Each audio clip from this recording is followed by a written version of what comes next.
The Open Tabs podcast has returned. Looking a little different tonight. My man Joe is vacationing in parts unknown with his lovely wife and lovely daughter. A much deserved vacation for my man Joe. But sitting in, we have a very, very special guest. I'm Calvin Smith as always. I have with me the she's gonna laugh at me for saying world famous, but you are world famous. People around the world know you. Monique Judge of The Root. Monique, we go way, way back. How far do we go? At least 22 years. I'm gonna guess from either 99, maybe 2000, but like chat rooms and blogs. Right. I'm telling you, man, like Soul City, you were like caffeinated, you were the journalista. You had all sorts of names. I had all sorts of names. I had aliases. I'm not gonna throw mine out there because I got into a little trouble with some of mine. No, not really. Not a whole lot of trouble. But nonetheless, man, it's so good to have you. I'm so excited to do this. Yes, man. And so me and Monique go so far back, like we talked about. And one of the things that we bonded over was the particular movie that we're going to talk about tonight. At one point in time, I think both of us had avatars in our little chat group in our message board from this film. Barnett. That's right. Chocolate Love. That's what I'm talking about. So 1997's Paul Thomas Anderson's second film, Boogie Nights. And man, I like as soon as we started season 2, I was like, yo, I'm having Monique on for this one because of the bond that we have. So I got to ask you, when did you first see the film? Like, and what, like, did you have a lot of hype around it or did it come out of nowhere? Tell me about like how you first saw the movie. I first saw the movie, I want to say in like 98. Okay. And it was at home. We watched it on video. And it was me and my mom and my really good friend, may she rest in peace, Andrea Alston. And we were like passing the blunt around.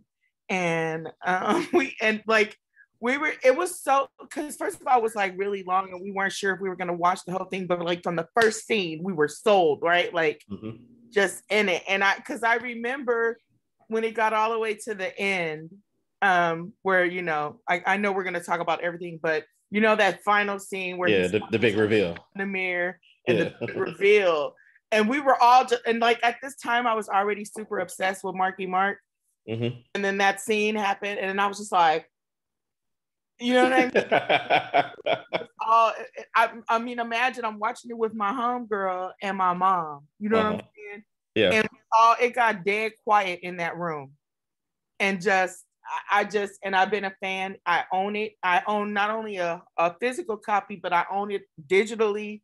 I watched this movie so much that Yeah. I can randomly pick it up at any point and be able to recite the whole rest of the script. Like it's just I'm obsessed. I love Boogie Nights. Absolutely. So for me, I didn't know about it at all. I wasn't up on Paul Thomas Anderson, any of that stuff, until the Oscars when they got all the buzz for Burt Reynolds because he was up for the Oscar. You know what I mean?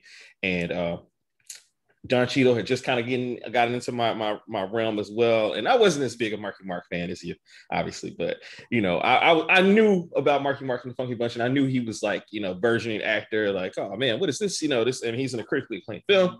What's going on? And so shortly thereafter, probably around the same time frame as you, probably, I saw it on tape. As it was intended to be watched, probably based on the film. Watched it on tape and fell in love with the movie. The dialogue from the movie was just so just perfect. The ambiance, being in the era that it was, and in the eras that took place afterward. And I was in college, so and I was exploring the world of pornography because it was all available to us on the internet, starting to become available to us, and to see the because we had tapes or whatever. We didn't know about the pre. Like I knew that they had theaters and everything like that, but I didn't know it was like this. So it made me kind of want to go back and read about like John Holmes and all these other guys, and I'm sure we'll talk about some of this other stuff a little bit later. But I saw it on tape, and like you, I bought probably 3 different copies of the DVD. The director's commentary for it, and I can't wait to talk about it because I know you've listened to the director's commentary. Yeah, I can't wait to talk about that. I've listened to the director's commentary alone like at least 15 times. So it's way up there for my films. I love this movie. I nerd out over there. I also go on YouTube and watch the cut scenes. Yes. So yeah, yeah. It's crazy. Has even like chimed in on our tweets. Like if I tweeted you about it, he would like and tagged him or something, he would respond. And I'm just like, because it's such a like, if you have never watched Boogie Nights, please put this on pause, go watch the movie, and then come back and listen to this because it's just you need to be that into it. Like yeah. It draws you in from everything. Like, it's a very well made movie just off the rip, full stop. Like the way that the camera, like some of the shots, like that the shot going into the pool, which they tell the story about in the director's commentary how he came up with that shot. From the dialogue in it, like we said, the documentary within the film, everything was just so well made and it's so watchable. And it's a long movie. It's 2 hours and 33 minutes, but it does not feel like it at all. No, it moves so smoothly, and you become so like invested in all of these different characters and their stories and what they're going through, their experiences and stuff. Because there's some stuff I want to talk to you about that I feel like people don't address enough about the movie. Okay. But like, yeah, you know what I mean? You have these kids, you have the adults who've been like, so you have like Dirk and Roller Girl who are like the kids. And then you have like Amber, who's been doing this for a long ass time. And you know what I'm saying? And then you have all the little in-betweens. Buck, like, why did Buck get into it? And you know what I'm saying? And like make some money, or even Becky, who eventually got out of it. Yeah. And then like, you know what I'm saying? So, yeah. And life happens to her. Yeah. Like, so it's like, I don't know. I feel like because it's one of those things where like a movie can be long and you toil through it and you watch it because you want to see it through. But this is one of those that you don't even realize that time has gone by because it's so like engrossing. Yep. I feel the exact same way. So that's actually a really good segue into the next topic for us, which is your unsung hero of the movie. Which character, not necessarily like one of the starring characters, but, and I get a feeling I probably know who it is, but who's your unsung hero of the movie? Buck. Yeah, agreed. I was gonna say Let's talk about Buck, man. So you brought up like what got him into, what do you think got him into the porn industry? I always ask myself this when I'm watching it, right? Because like when there's that scene when he's at work and he's trying to sell the stereo, you can tell that Buck does not truly have his own identity. Gone through all these different phases from the very first scene, like when they're all at Maurice's disco, and he like Maurice walks up to him and Becky on the dance floor, and he's like, "Check it out, cowboy! Like here's my new thing." Right. And it's like you can tell that he's just out there, kind of floundering, trying to figure out who he is, and that thread follows him throughout the whole movie. I don't know that. And if I talk too much, please tell me because I could go on and on. No. We flow straight from the survival scrolls like our man Spirit of the Truth on this one, man. So, hey, do your thing. Like, you think about like how he ended up with Jessie, right? Where she was at that party trying to figure out her own self, trying to figure out who she could. She was trying to talk to Dirk. He wasn't paying attention to her. You know, she was moving all around, and then she spots him across the room, and this is when he's in that, like, I don't know what the fuck that was. It's like the mothership connection. I don't know what he had. Like Earth, Wind, and Fire. He was doing a lot. It was a lot going on with that outfit, with the braid wig, this shit all on the top. I was just like, what is going on here? And she walks over to him and she starts talking, and you can tell that they bonded out of sheer like loneliness, and you know what I'm saying? Yeah. And he really wanted to do something. You could just tell he wanted to do something different, but he didn't know what it was. So it's like I always wonder, like, where did he come from that got him? How did he link up with Jack? Right. Doing this, you know what I'm saying? Like, what made him,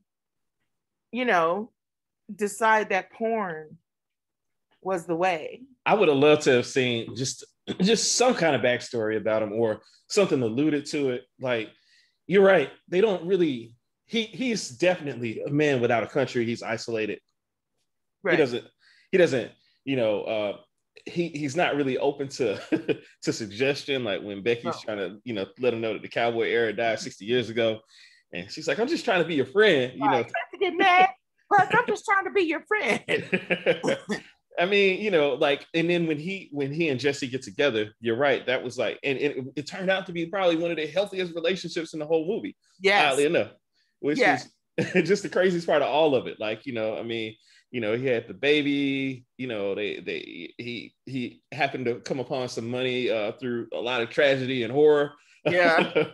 They showed in a precursor to what we saw on Falcon and the Winter Soldier, he's trying to get a loan and gets denied the loan, you know what I mean? And it was a lot for him to have gone through. And I wonder how he entered into Jack's world, how Jack actually scouted out all these characters, you know what I mean? Like to put together this quote unquote family that he had. Right. It would have been very interesting to see like what the backstory for a lot of these other characters were besides Eddie.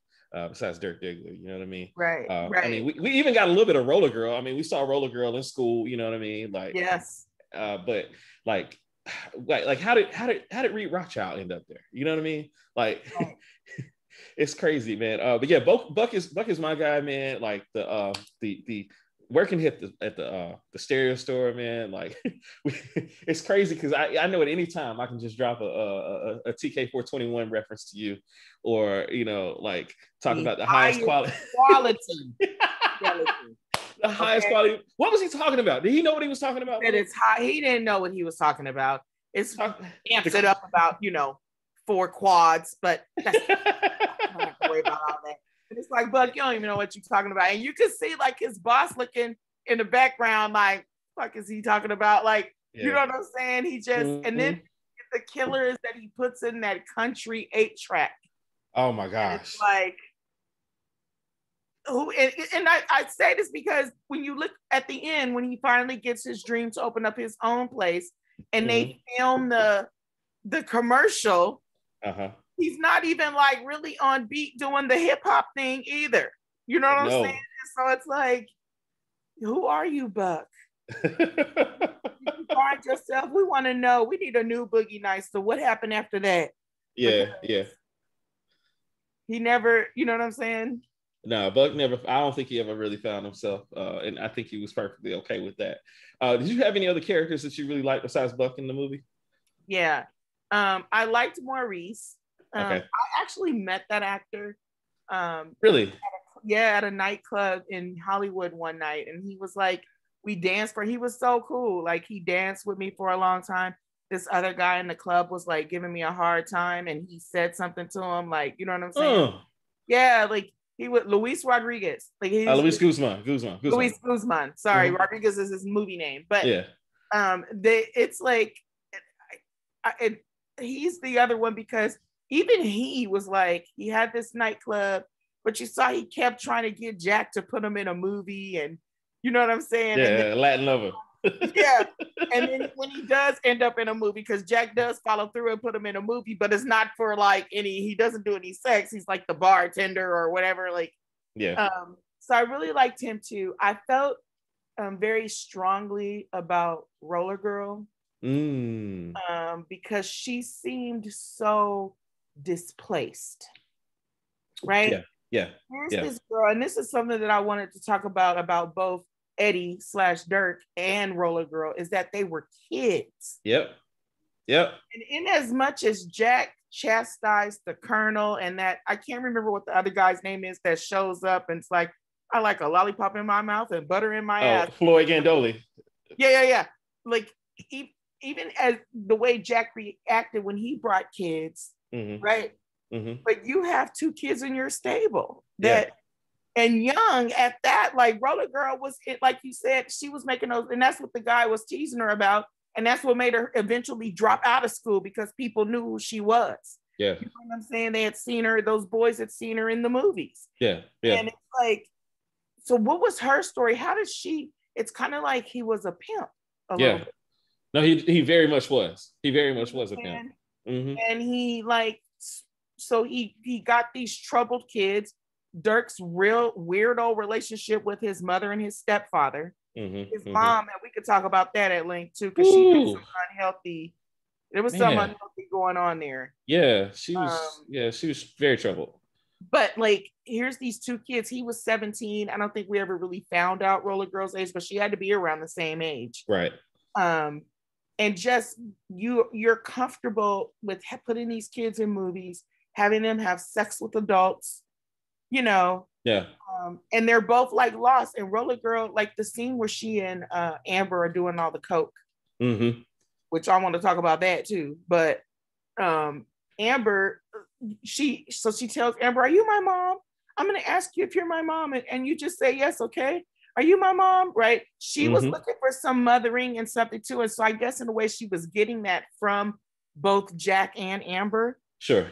But wouldn't you like to know Roller Girl's story? Like, oh yeah, absolutely, absolutely. I mean, there's so much backstory in this film, and this is actually a really tough category to do on this particular movie because there are so many characters, right? And you know, like each one of them probably deserves some kind of backstory or a discussion about them. I hate that we don't have the time to go into all of them. Really, my favorites other than Buck are Little Bill and his cuckolding, like, oh man, poor Little Bill, man, and you know he was so like he married a porn star. Yep, he did, and you know I think to an extent, you know, like a lot of these guys that are in these kind of situations, I think he was okay with it for a while until he wasn't.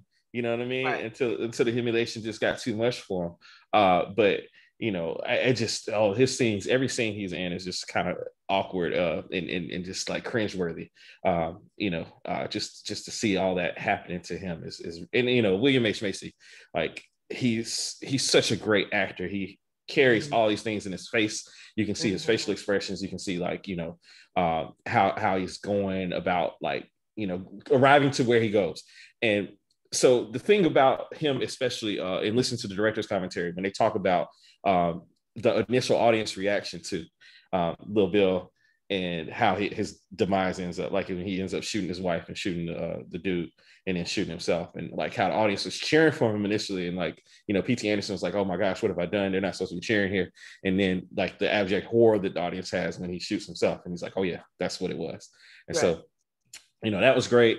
I also like, you know, the great Philip Seymour Hoffman, Scotty J, the convicted, not quite closeted homosexual guy, you know, just really, I was watching it again today. And the first scene where everybody kind of gets a glimpse at what Dirk has his package, and like the way he's breathing and holding the boom mic. Yes, he was sweating, right? Like he was like, "Oh my gosh, it's my dream, man!" Like, Scotty J. Because like when he initially saw him at the pool, he zoomed in on him, right? Until the moment he was sold was when he was watching them film that scene, and it was like he was done for. Yeah. Because if throughout the rest of the movie, he's always around when Dirk and Reed are in their bullshit. Even when they link up with Todd, and Todd is trying to talk them into these horrible ass schemes and shit. And Scotty is always right there, and Dirk allowed it. So it always makes me wonder, did Dirk, you know, fuck Scotty that we didn't see? Well, right? I mean, he definitely wasn't attracted to him because he definitely pushed him away when he tried to kiss him. I mean, you know, Dirk was fluid, so you know it wouldn't be surprising if he did. Right. You know, and you know, but I don't think he would. I think he would have done it like in a moment of weakness, so like, you know, like kind of, you know, coked up or something. I don't know. But yeah, man, these characters, man, Scotty J, you know, he's another one. Like, how does he end up in that world? Like, you know, he's you know, boom mic, like it's crazy. Like I always think about in LA, you know, people go out for different intentions, like to try to be actors or actresses and, you know, things like that. And then things happen and they slip into these worlds. You know, I think if P.T. Anderson missed anything, it was an opportunity to show how that happens for a particular individual. You know what I mean? Because I think that a lot of these people, that's probably how they ended up in that, like, you know, as somebody that came out to LA wanting to do something else, and, you know, boom, this is where the work was. So anyway, all right. So I know you want to talk about some scenes. So let's talk about some of your favorite scenes. What scenes stood out to you in the movie? So the one when Amber first gives coke to Dirk. Okay. My theory is that Dirk's demise, Amber played a huge part in that, because she absolutely introduced him to coke. Yep. Right. Yep. And he started doing it with her. She was another with that weirdo. She wanted him to be her son, but also wanted to fuck him, kind of, you know, mindset. And I feel like, so everything that happened, that comes and happens after that, right? He looked up to her. Yeah. Remember when he got his own place? It was her that he wanted to take and show everything. And she knew. He was like, it's my dojo. She was like, yeah, it's all Asian. Da, da, da, da. You know what I'm saying? He wanted her approval. Yeah, absolutely. You absolutely. Know? Yeah. And she was that motherly figure, that Oedipus-like motherly figure. Yes. You know? Yeah, for sure. For sure. And the same with, so I feel like, even though I feel like it's wrong that then she also had Roller Girl doing it, that scene with them locked in that bedroom is amazing. Yeah. Because, and I'm going to tell on myself here, but if you've never done coke, like, that is an accurate description of just maybe like going ahead and doing an 8-ball over the weekend. Like, you can tell that they were in there just doing rails after rails after rails, not even really letting themselves come down. Yeah. Yeah. So they were like that. I've watched that happen. Like, it, and so I feel like it was such a good scene, but also a really sad scene. Yeah. You know? Yeah. Everything Amber touched was like extraordinarily sad, man. Like, I don't know, out of all the characters in the movie, especially the ones we get to know, because, like, you know, they cut out, and we'll talk about this, I'm sure, they cut out that scene with Becky that probably would have gotten a lot of people into her story. But I mean, like, from, you know, on rewatch of the film, I'll put it this way. I completely missed the first time when the kid calls to the party and it's like looking for Maggie. Yeah. Looking for his mom. Right. And that's very clearly Amber Waves that he's looking for. And they talk about her being a mother, like, you know, Burt Reynolds calls it, Jack Horner calls her a mother to everybody who needs a mother. Right. And, like, she's so clearly the worst mother ever. Right. Like, she introduced, like you talked about, she introduced Dirk to coke. She introduced, presumably introduced Roller Girl to coke as well. Right. You know, she goes to court, completely loses custody of her child. You know what I mean? And visitation. Right. I mean, like, you know, she just was, I mean, everything she touched turned to shit, literally, throughout the movie. Right. You know, the only thing that she really did very well was the documentary on Dirk, which was like hilarious. Yeah. But you know, that scene is powerful. I agree with you. You know, I've seen that manic state that people get into when they are coked out. Yeah. You know what I mean? And it's a different kind of thing, man. To be around somebody that is just, like, you know, on 10, you know, and just completely wired. And that's a very accurate portrayal of it. My favorite scenes, I have two favorite scenes in the movie that I go back to over and over and over again. The first is when Dirk and Reed are recording music, and, you know, right, you got the touch, just and Feel My Heat. Yeah, those songs, Marky Mark, just, you know, allegedly that's his real singing voice. That's what they say. So, right, he's a rapper. He's not a singer at all. He didn't get the Dunny. He didn't get any of the New Kid stuff. So there's that part of it. Robert Downey Sr. is in that scene, and he's talking about, you know, getting the magic off the tapes. Those belong to you.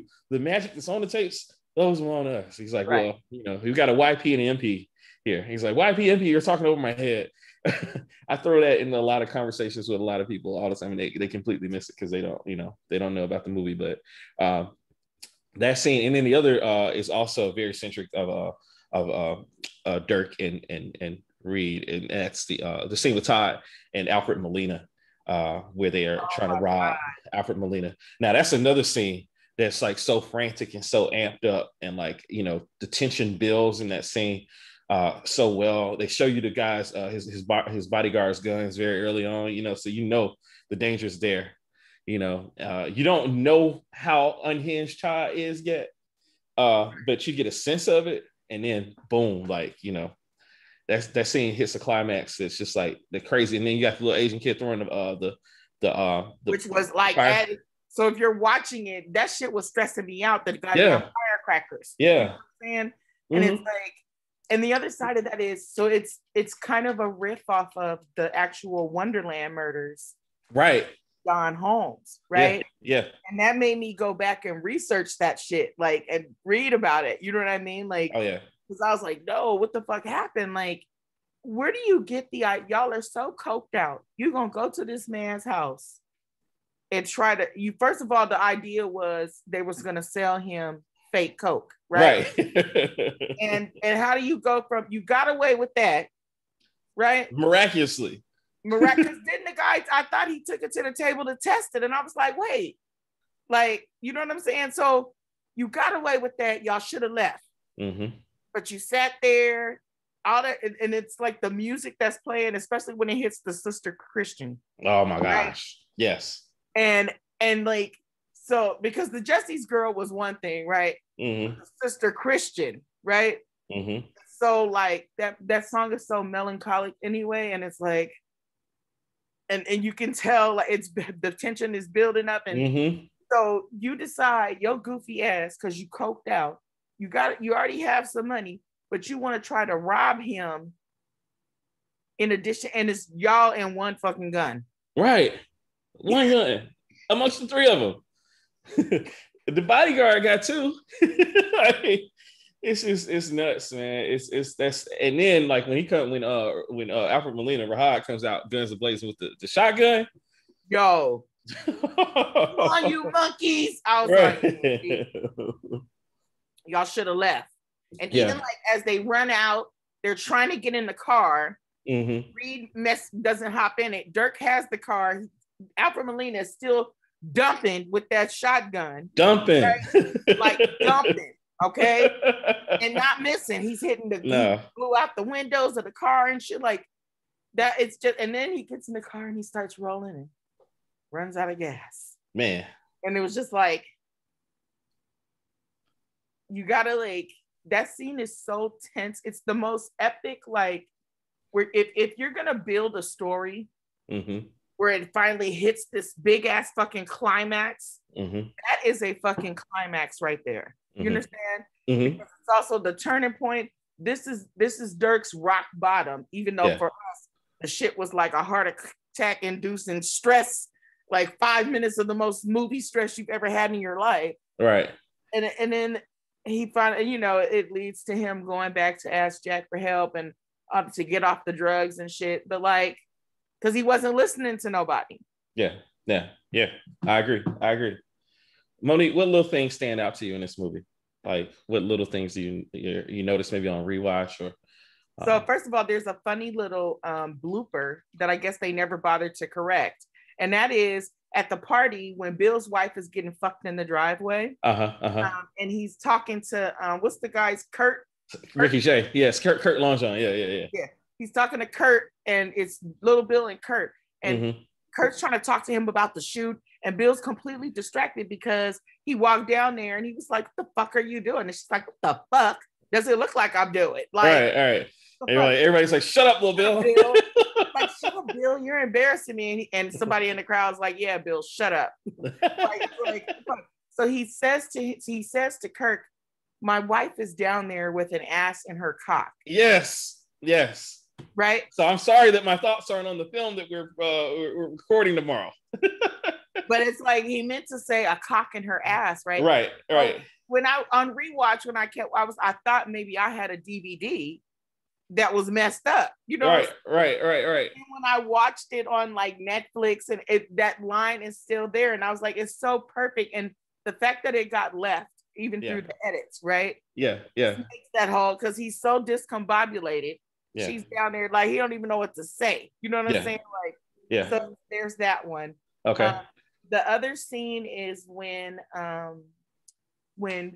Jack gets his eye on Dirk. A total pimp moment. He sees him across the room. He follows him into the back. He asks him his name, and he's like, "So what do you want to be? What are you gonna do?" You know, like you riding. Which for people who are not from LA, I know, and this was back in the day on RTD. Eddie was on the bus for at least 3 hours going from Torrance to the Valley. Okay. Okay. On that bus ride, he had to get on, and probably 2 different bus systems, because Torrance has his own bus system that he would have had to catch to the RTD, which is the LA bus system now called Metro, and like a bus to downtown LA, most likely, to get him on a bus that would get on the freeway and go to the Valley. You understand? Wow. Yeah. He was like, that was a trek, and he was doing, and then how was he getting home? The club closed at 3:00. A lot of them buses ain't running no more. So how he was getting home? You know how he was getting home, Monique. Some happy customers, man. Some happy customers getting, or you know, maybe he was staying with his girl, whatever the case is. But he. That RTD, I've heard y'all call that the rough, tough, and dangerous, or something like that. The rough, tough, and dangerous. The rough, tough, and dirty. They changed the name. Like I want to say, like in the 90s. Now it's Metro, but the RTD ain't no joke. So like those of us that are natives, we still call that shit the RTD, and the RTD ain't no joke. Yeah. And I even have a lot of friends that drive the RTD now, but the RTD ain't no joke. Yeah. So for me, what I enjoy about, like, the little thing that I enjoy about this film, it has to do with the DVD itself, and we talked about this a little bit, was the cut scenes. And thank God for YouTube now, because like YouTube is perfect for those kind of things. But like, this is one of the few films that has a bunch of cut scenes that I can't figure out. You know, I know why some of them were left out, but even still, like, the movie's already long. Like, leave these scenes in, because all of them are great. Every cut scene. Like from the third award ceremony, like where they're showing everybody's reaction to Dirk, to the Becky Barnett. And I guess this is a good time to talk about that Becky Barnett angle, because I think when Paul Thomas Anderson talked about it in the commentary, he was saying, you know, the film was already kind of on a downbeat, and he didn't want to just take it all the way down.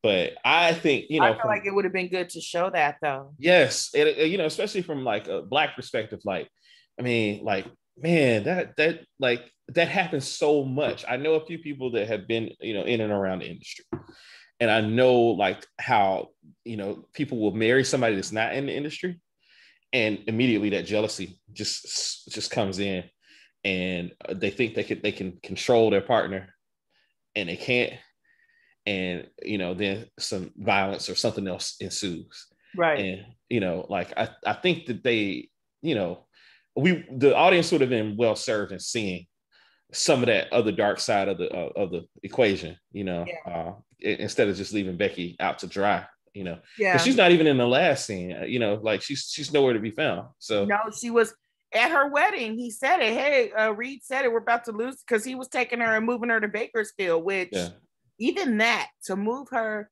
from LA all the way out to basically Methville. Okay. Kern County, Bakersfield, that is Methville. Okay. So he moved her out there where there's nothing. I mean, they have shit, don't get me wrong, but it's Bakersfield. Right. It's like San Andreas, what is it? Bone County, like Blaine County, exactly. That's exactly where he took her. Yeah. Yes. Like if you play GTA San Andreas, that's exactly where he took her. And so it's like, and also what we get in those deleted scenes is the explanation for why Dirk's car was already banged up. Right. Called him for help, and they were doing rails when she called, and he hopped in the car anyway and ran into a pole on his way trying to get to her. Right. And so like, I feel like we would have benefited from, I feel like that's just another part of her story that like might have made even her pop out a little bit more, because as it stands, if you just watch the movie, Becky is sort of a peripheral character. Yeah, yeah, yeah, very much so. She's there kind of to prop everyone else up. Yeah. And not, she doesn't really get her own story. At least Buck gets his own story as well, right? Yeah. And mostly all of them do, but not Becky. Yeah, yeah. Do you have any other like little moments or lines that you enjoy from the film?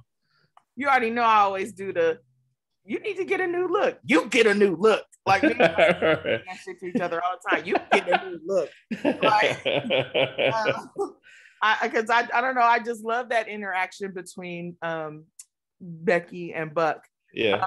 And the other is at the end, after, you know, they, I guess, get Dirk through rehab, presumably, and he's off drugs and they're about to film. And Jack's walking through the house and we see like the painting Jesse made of Little Bill hanging on the wall, which Jesse was an awful painter. So awful. Completely awful. Character, Simpsons ass paintings, but okay, girl, you sweet, and that's why we're gonna let you have it. Right. Because she's sweet, right? She's also a phenomenal actress. Like, she was severely underplayed in that movie too, but she got her shine in Magnolia. So yes, she did. Oh yes, yes. But I feel like even that that whole like montage, right? Mm-hmm. Until he ends up in Amber's room, and it's like, damn, bitch, you still slinging pussy on the screen. Like, after all of this, your old ass is still not being ageist or anything like that, but more so the idea that people don't last that long in the porn industry anyway. You know what I'm saying? And she was still out there just and about to film a scene with Dirk. Yeah. Still at it. Not much for personal growth. Right. She didn't learn anything. She didn't never find out. So she never saw her son. She never got to see Andrew again. Yeah. Like, never. She didn't even try. She just gave up. That scene of her crying outside the courthouse, that was it. Like, yeah. I like that wrap up too at the end. You know, I especially like when they show the Colonel getting slapped up in his prison cell. You know, and the Colonel has a lot of my favorite moments. Just like saw Dirk's dick for the first time. Yeah, he's like, can I see it? And Eddie's like, right now? And he's like, yes, please, if you don't mind. And then all we see is his face. Right. And the way his eyes are like, right. And he's like, thank you very much. Thank you very much. He brought that young ass girl. She looked like she was 12. Oh man. He's like, I think she did too much coke. Oh, you think, doctor? What is this? Yeah, man. You know, the Colonel, he was an interesting. I mean, that's the bankroll guy. So how did he get his money?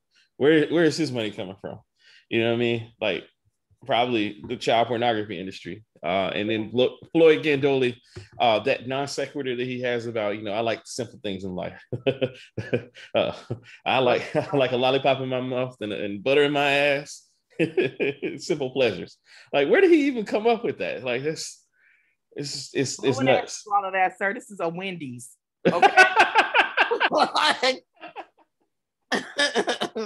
Oh man. Volunteered that information, like, right. I also like the stance Jack took with him, where Jack was kind of like, no, fuck, because Jack, through it all, his faults aside, he really wanted to make art. He did. Right? He took it very seriously. He took it seriously, whereas they just wanted to throw shit at the wall and see what was gonna stick. Yeah. Right? Yeah. He took that shit seriously. And even having them, he had this immense house, which is in the valley, right? With the whole, where everybody who stayed with him had their own room.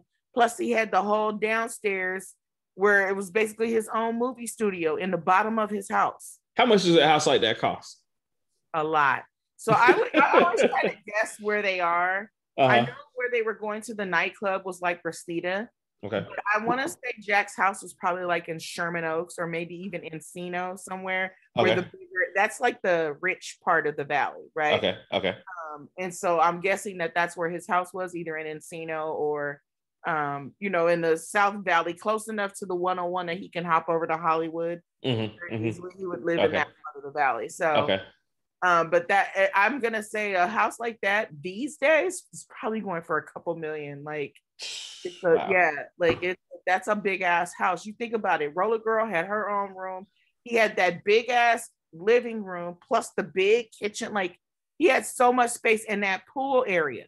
Right. Like, that was, and you could tell it was one of those houses where his garage was on the bottom, because that's where they were in the driveway when she was getting fucked. You could see the garages behind them, right? Right. So it's one of those houses built into the hill. Okay. Yeah. See, yeah, we had houses like that in Atlanta too. Like, you just go, like, the garages in the backyard pretty much. And yeah. Wow, man. Hey, look, he was banking. He had to have been, you know, but he, to your point, he was serious about his craft. Like, really serious about his craft, to the point where, like, in the documentary, even where Dirk's like, yeah, you know, sometimes he even lets me cut my own shots. He's like, I don't let him block his own shots. Like, and that thing with the documentary is like, you could tell that was like at the apex of Dirk's coke, because he was just the whole time with the sunglasses. He couldn't stop sniffing. And all of a sudden, he was like just full of shit. You know what I'm saying? Yeah. Because when he first approached Jack about making the Brock Landers character, he said he wanted to be the opposite of what we know. They was talking about John Holmes, but like the opposite of what John Holmes was doing in his movie, where he was slapping bitches up and shit. Initially, Dirk didn't want Brock to be that, right? But by the end, that's exactly what he was doing. Yeah. And, you know, his reaction to the young kid on the scene, what was his name? Johnny Watt.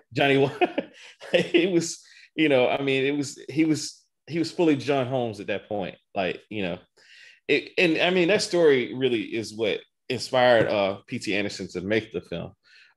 You know, in large part. I mean, there were some other things that he was influenced by, but, you know, I'm so glad that they captured so much of that era and so much of, you know, what that industry and what everything was like then. I think it was, you know, especially for an outsider looking in, it seemed to be very, very accurate. It seemed to be very, very, very timely. Yeah. So, you know, we sometimes talk about the social implications of the movie, or, like, you know, whether this, and I think that this film kind of did have some. I think it changed the way that people made movies. In terms of, like, focusing on a big ensemble. Like, you had Robert Altman movies that had, like, a bunch of characters in an ensemble, you know, and what me and Joe are going to talk about one of his other movies later on. But I think that this did it kind of differently. And this really was almost like kind of in keeping with that, and then it also was in keeping with Pulp Fiction in terms of the multiple storylines going on at once. What do you feel about, like, the impact that this movie had overall in terms of, like, filmmaking? No, I feel like this was genius. And it's funny because, and I mentioned this earlier, Magnolia is a movie that I cannot digest in one sitting. I just find it impossible to sit and watch it all the way through. It's the polar opposite of this movie. It is.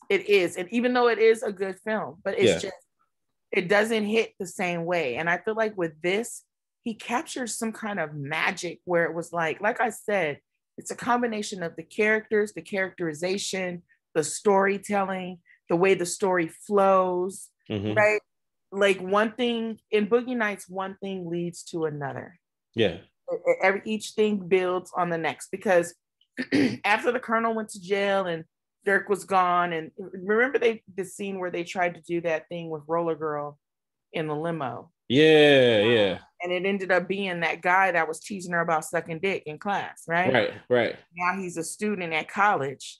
So they were in the same grade, and so there's so much happening in that scene that I don't know that people even appreciate it. I should have brought this up as one of my scenes, because here's the deal. He's now being driven by the Colonel's driver, right?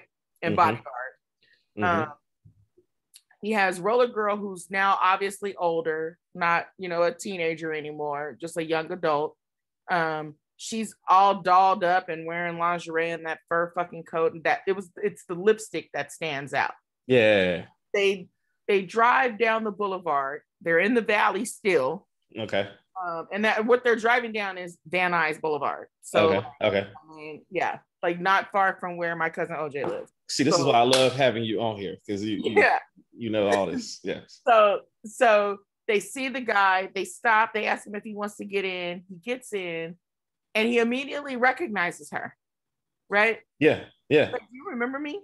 Yeah, you're Brandy. Right, you're Brandy. He says her real name. Yeah. Right? Yeah. And she's like, trying to play it off, but you can tell that she's like, it's this deer in the headlights moment, because look at the contrast. You left high school, you're still doing the same shit you were doing when you dropped out. Yeah.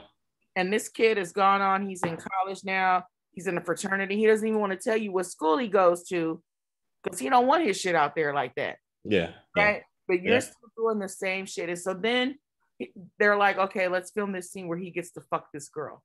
And that tragedy, right? Have some respect here. This is Roller Girl here. Right. And it's like, what? Because why would he?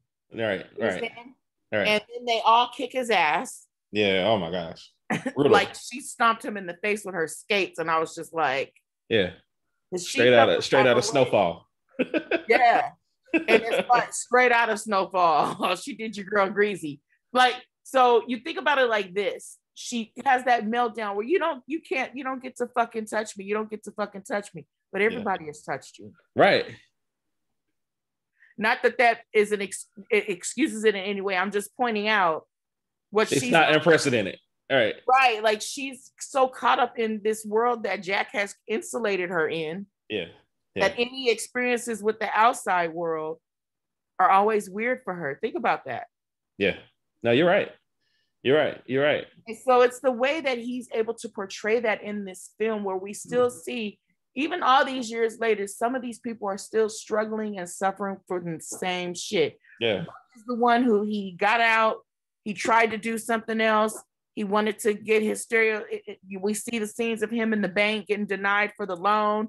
And he's begging, tell me what I need to put on this paper. Right. To make this. You keep saying pornography. Stop saying pornography. Right.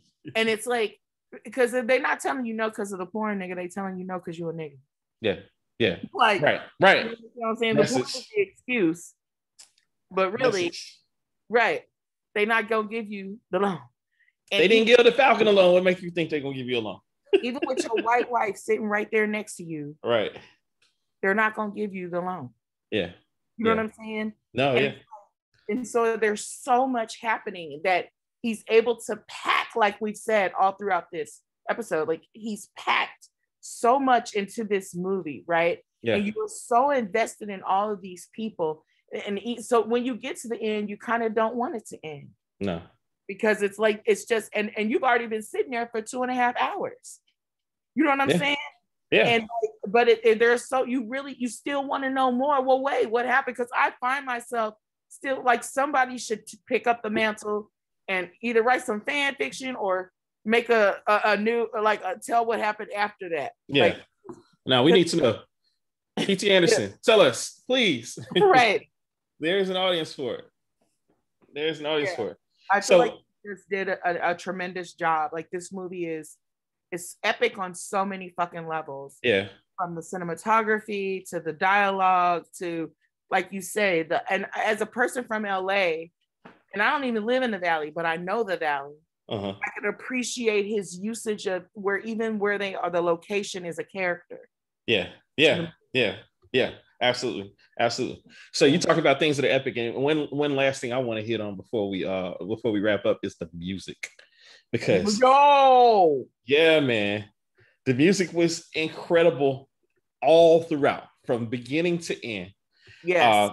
The choices of songs, the way that they did the montage with Machine Gun, the montage with Spill the Wine, the party, just everything is just perfect music for every moment. You talked about party music alone. The music from the party scenes alone.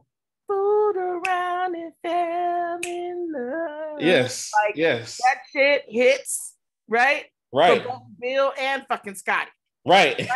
Right. Right. And then, like you said, the spill the wine part just alone with the dive into the pool which is a great fucking shot. Like all of that, like it's just, I don't know.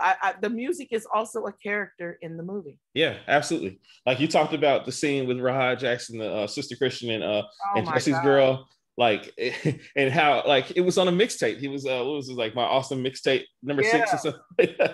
And like very clearly, Guardians of the Galaxy picked that up. You know what I mean? Like if James Gunn doesn't want to admit it or not, like that's clearly a homage rather to Boogie Nights. Right. Having that mixtape that way. Just incredible music choices all throughout. And like, you know, sometimes like in a movie, the music is too much, but here the music like adds. No, it adds to it, I think. Yes. Adds everything that you need at every moment, man. So like, and it's so much so that they have 2 different volumes to the soundtrack, and both of them are fantastic. And if you are into music like that, into the movies like this, you need to definitely pick up the soundtrack to this. I don't know how they managed to get all the rights to all these songs, because like, I mean, they had some killers in it. They had 2 Marvin Gaye songs, like just like killing it, man, just killing it. So anyway, what else do you have to add about the movie, Monique? Man, so we've talked about like the aspect of the using the kids in the porn, which I feel very strongly about, and also, like I said, about Amber and her weirdo mom complex with both of those kids. I didn't get to say as much about Dirk's mom, but also that was a very weird dynamic. She seemed to, you know, his stepfather heard her being so abusive to Dirk. He never intervened. He just let it go on. And like, she seemed obsessed about what that boy was doing with his dick, and it was weird. Yeah, it was super weird. I agree. Super weird. And like, you know, it was like kind of almost reverse Oedipal a bit. Like, you know, like, I know what you're doing with that girl. Okay. Like, you know what I mean? Like, he's doing what he's supposed to be doing with a girl. She was just like, you could tell she was just so fucking unhappy. Yeah. And like, and she took it out on him every chance she got. That scene where he comes home. So like after Jack courted him and had him fuck Roller Girl and all that, and he finally comes home hella late at night, and she's sitting in the living room waiting for him. Yeah. This is your 17-year-old son. Super creepy. Like, what, girl? And you got a husband in there. Yeah. You know what I'm saying? Like, what are you doing? Right? Yeah. That is a thing for me. I feel like we never saw, outside of him being with that girl Cheryl Ann, right? We never saw Dirk with anyone he wanted to be with. Yeah, that's very true. Very true. You know what I'm saying? Or any of them, honestly, because I mean, again, like we said earlier, it's not that Buck and Jesse wanted to be together so bad. It's just that they kind of fell together, and then it just worked out. You know what I'm saying? Right. That's gonna be me and you, Calvin, all together. Hey man, okay, we shall see, man. You know, I'm not saying no, Monique. I know you're not. That's hilarious, man. Hey, look, so all right, I did want to talk real briefly about the genius that is John C. Reilly. Reed Rothschild in this movie was just mind-blowingly funny, like unintentionally so. I think that this was the birth of a lot of things that came, like the Step Brothers and Talladega Nights and all these kind of things, the unintentional comedy that turns into intentional comedy with this guy. Right. I don't know if you ever watch Tim and Eric, Awesome Show, Nice Job. Have you ever seen any of those? He had a character on there named Steve Brule. Like sometimes you'll see these clips of him like looking crazy with some glasses on and like a weird bushy afro. He has some memes out here from that. But all of that, I think, is birthed from Reed Rothschild and how crazy he was. And like in just the initial conversation, now you talk about a relationship. I think Dirk's best relationship actually was with Reed. Yeah. And like that first conversation, I've been in conversations with like this with people where they'll say like, okay, well, you know, how much do you bench? And he's like, 200. I was like, oh yeah, I do 3. And he's like, yeah.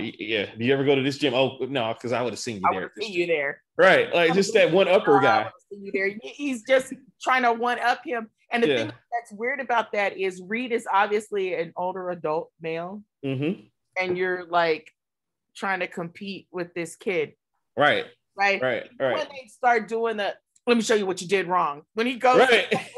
And then there's a belly. Oh my gosh, man. Like, and Dirk's like so innocent. He's like, no, you got to bring your feet all the way. I know. He's like all irritated and shit. And it's like, you did it to yourself, pal. Like, yeah. There's so many lines and so many scenes that he kind of, because he was doing all the coke too, but it seemed like he didn't get, I guess, as bad as Dirk. Sure, yeah. It was probably very recreational for him, right? But he wasn't a cokehead. Like, right, he wasn't obsessive about it. Yeah, he kind of. All right, so here's another moment, Monique. The one real interaction with him and Buck Swope, where Buck's doing those card tricks. Yeah. And he's like, so how does it feel to have these demonic forces? Because he can't hear. They're in the fucking club. So he's answering him, but he's not even answering the questions that Buck is asking, right? Because that shit is fucking funny. He's like, it's very confusing. Yeah, I know. Right on. Like, right on. Right, exactly. That is a funny scene. And he doesn't, when they do the montage of like all the reviews about Dirk, and they talk about some of the other players in Jack's, like, and they show him, he does a fine job of smacking Becky Barnett's ass or whatever. Oh yeah. The one moment where Nicole Ari Parker's naked in the whole entire movie. Right. Oh no! Hey, listen. There's a line that me and my sister and Ebony, you know, my friend. Ebony, yeah. So we still say this to each other all the time if we're like going somewhere and we have to get ready or whatever. And I'll be like, all right, girl. Well, I'm gonna go wash my vagina. You want it clean, don't you? Yes, I'm so glad you brought that up. Thank you. That line also cracks me up every single time. Right. We turned it into Becky was very conscious. Like, you got to break this out in Vegas. I need to. Right. I'll bust it out for you while we're in Vegas this month, I guess now. It's sooner than you think. It is sooner than we think. It's just a little over 2 weeks now. Isn't that crazy? That is crazy. It's crazy. We're gonna have a blast though. It's Monique's a landmark. I'm not gonna give your age away. Landmark because you don't look at it all. I don't care. Listen. Your auntie is turning 50 in a couple of weeks. Hey, and I accept presents and cash, anything you want to give me. Baby. I don't turn down nothing but my collar and bad. So. Oh. Hey, and she's telling the truth, guys. Anyway, man. Well, look. So, where does this movie rank for you in your movie rankings? Easily however you want to rank it. Top 5. Okay. Easily in my top 5, and probably in my top 2. Okay. So, I tell people this I talk about it all the time. I talk about Boogie Nights anytime anybody will listen. I start conversations about it all the time when I watch it. So I'll be on Twitter live tweeting me watching it and stuff. Oh, those are the best. Yeah, because it's such it is such an amazing film. Yeah. And like, I love the characters. I just love the story. Yeah. Everything about Boogie Nights, in my opinion, is perfect. Yeah. And there's not a lot of movies like that for me that just, you know what I'm saying, where they just nail it. Yeah. I feel like a movie that comes to mind, not to, derail, but like so Jackie Brown, also in my top 5. Also an amazing soundtrack. Yeah. Also a very good story and very good storytelling and good, like, the way it was filmed and everything. And I think they came out around the same time. Yeah. Yeah, they did. I want to say Jackie Brown was a little bit later than this, but yeah. Yeah, but you know what I'm saying? So they had the same kind of feel to them. Yes. Yeah, that nostalgic, like, throwback. Again, very good use of LA. So when you know your movie and you know your material, because if you don't, like, this was based on another shorter film that he had done that was specific about Dirk Diggler, and he expanded the story. And I feel like he did such a good job doing that, because through it all, we see so much of Dirk. Yeah. He comes from this troubled ass home, where, like, his mom has, like I said, her weirdo obsession with him. he falls into this thing because he just wants to be accepted and loved. Yeah. You know? Absolutely.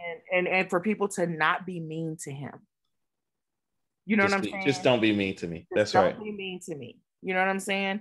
And it's like when you see this on film, when you watch it, and it's on, I want to say now it's on Hulu. Yeah. So well, you have to have the HBO connection. No, because I only have the $11.99 Hulu. Oh well, I guess it's on Hulu. Where I last watched it was on Hulu. Okay. But yeah, like it's so perfect from beginning to end. Even with them cutting out so much that we've talked about, like the cut scenes and stuff.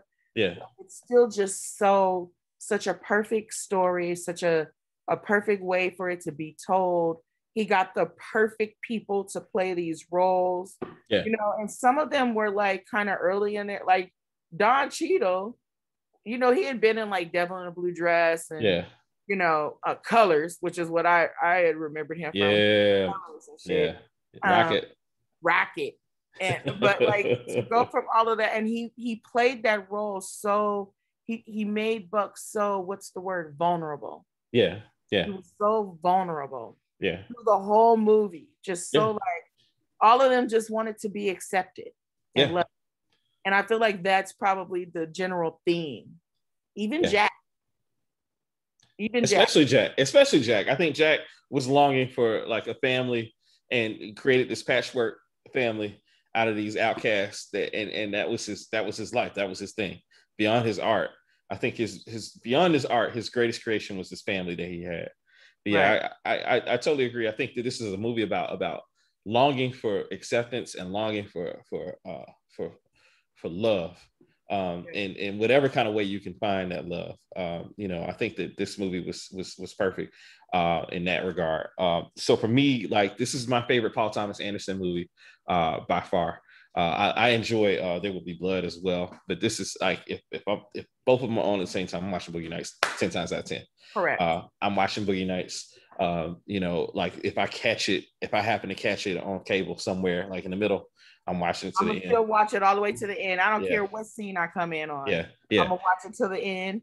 Like I make other people watch it. Like it's like it's a film that it sticks with you. It stays with you. Like it's just it does. Kind of like Paul Thomas Anderson did what Jack wanted to do, right? Create a masterpiece, create some art that people would be able to relate to, that they would be talking about, that they would, and he managed to, and so I guess that's part of like the magic too, right? That he created this thing that his character wanted to create, like, because it was a porn movie, like we got a porn movie, and just like, and everything that went along with it. It wasn't just the sex, he told a story, like, you know what I'm saying? Absolutely. That was it, man. Amazing movie. Well, Monique, I'm so glad that I was able to get you. This hopefully won't be the last time. I hope not. I love it. Bring me back. Let's talk about Jackie Brown.